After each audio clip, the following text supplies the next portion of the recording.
السلام علیکم. میں آپ کے پاس بات کرا رہا ہوں. اصل میں کام ہی ایسا مجھے دے دیا گیا ہے کہ میں آتا رہوں اور آپ کو کچھ نہ کچھ سناتا رہوں. خیر، یہ میرے خیال سے یہ اردو کا سیشن تھا اور اجلاس تھا اور بہت ہی کامیاب اجلاس تھا. کامیاب اجلاس اس لیے تھا کہ لوگوں نے پیپر جو ہے بہت غور سے سنا، اور سنا نہیں بلکہ اس پر اپنے خیالات کا بھی اظہار کیا.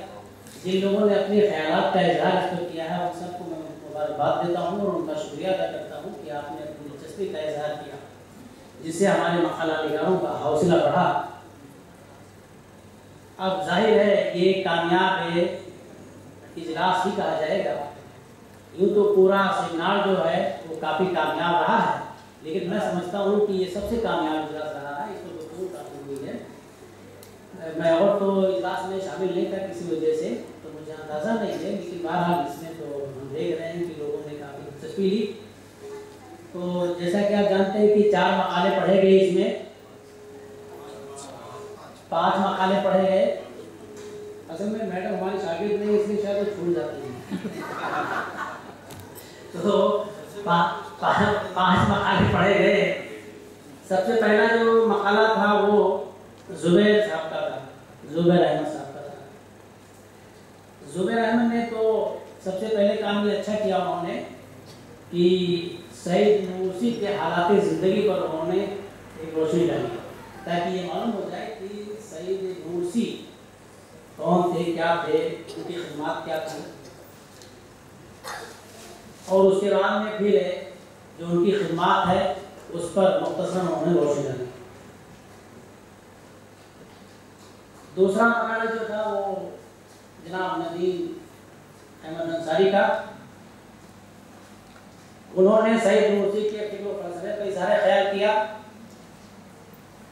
اور اصلاح معاشرہ کے تعلق سے سعید نورسی کی خدمات کیا کیا ہیں اس پر انہوں نے روشنی ڈالی.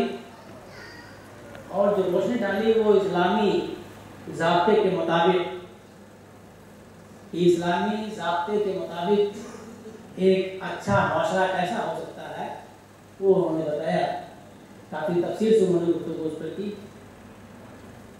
تیسرا مقالہ ڈاکٹر رشید اشرف خان کا. انہوں نے اخوت، بھائی چارگی سے ہی معاشرے میں ہم آہنگی پیدا ہو سکتی ہے، مختلف طور طریقوں سے انہوں نے یہ بتانے کی کوشش کی. اور مساوات پر سعید نورسی کا فلسفہ کیا تھا، ان کا نظریہ کیا تھا، اس پر بھی اظہار خیال کیا. اور یہ بتایا کہ جدید تہذیب معاشرے کے لیے بہت واضح نظریہ ان کا تھا سعید نورسی کا، اس پر بھی انہوں نے روشنی ڈالی. چوتھا مقالہ ڈاکٹر قمر صدیقی کا. انہوں نے پہلے ہندوستان کی مشترکہ تہذیب پر روشنی ڈالی. اب ظاہر ہے جیسا کہ انہوں نے فلاحی صاحب نے کہا، انہوں نے بھی اقرار اس کیا کہ 2 الگ الگ نظریے ہیں. صلح پور کا جو نظریہ ہے جس طرح کا علامہ اکبر کا ہے اس طرح کا ان کا نہیں ہے. ان کا نظریہ الگ طریقے سے ہے. وہ کوئی بات جب سعید نورسی کرتے ہیں تو اسلامی ضابطے اور قانون سے باہر نہیں جاتے ہیں، قرآن اور حدیث سے باہر نہیں اترتے ہیں.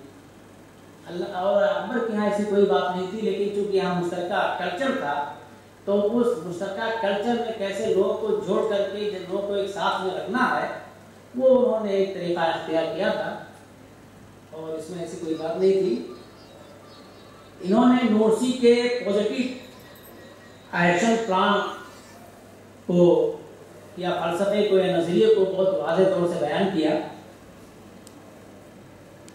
اور سماجی ہم آہنگی کی اہمیت کیا ہوتی ہے اس پر بھی انہوں نے روشنی ڈالی. آخری مقالہ ڈاکٹر افسر فاروق صاحبہ کا تھا. انہوں نے بھی شروع میں ابتداءً جو ہے سعید نورسی کا تعارف پیش کیا، اس کے بعد ان کی خدمات پر روشنی ڈالی،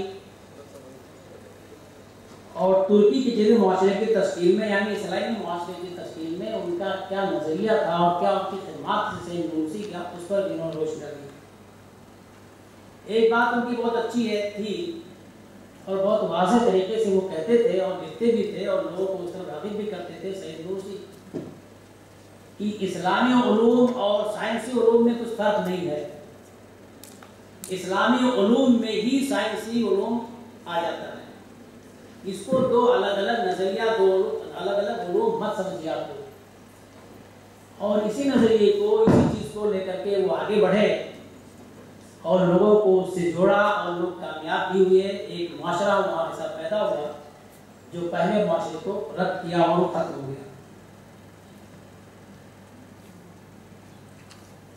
اور پھر انہوں نے آخر میں تھوڑا سا یہ بتایا کہ ان کی تعلیمات اصل میں کیا تھی سید نورسی، اس کا بھی انہوں نے ذکر کیا۔ ظاہر آپ لوگ جانتے ہیں کہ سید نورسی ایک جید عالم تھے، بہت پڑھے لکھے عالم تھے، ان کو اسلامی اور مغربی دونوں علوم پر مہارت حاصل تھی، اس کے ساتھ ساتھ وہ ایک مصلح بھی تھے، ریفارمر بھی تھے۔ ان سے پہلے جو وہاں پر حکومت تھی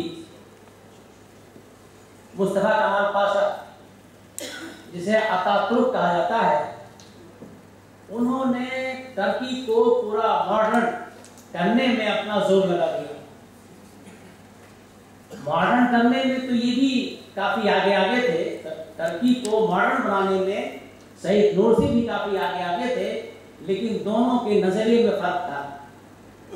مصطفیٰ کمال پاشا جو ہے وہ ویسٹرن کلچر کو لا کر کے، ویسٹرن کلچر کو اپنا کر کے، ویسٹرن ایجوکیشن کو لے کر کے، ان تمام چیزوں کو لے کر کے، ان کے کلچر کو، ان کو بھیش بھوشے کو، ان کے لباس کو، ان کے پہناوے کو، ان کو کھانے کو، ان کے رہن سہن کو لے کر کے وہ ماڈرن ٹرکی کا معاشرہ تیار کر رہے تھے اور ماڈرن ٹرکی بنانا چاہتے تھے مصطفیٰ کمال پاشا۔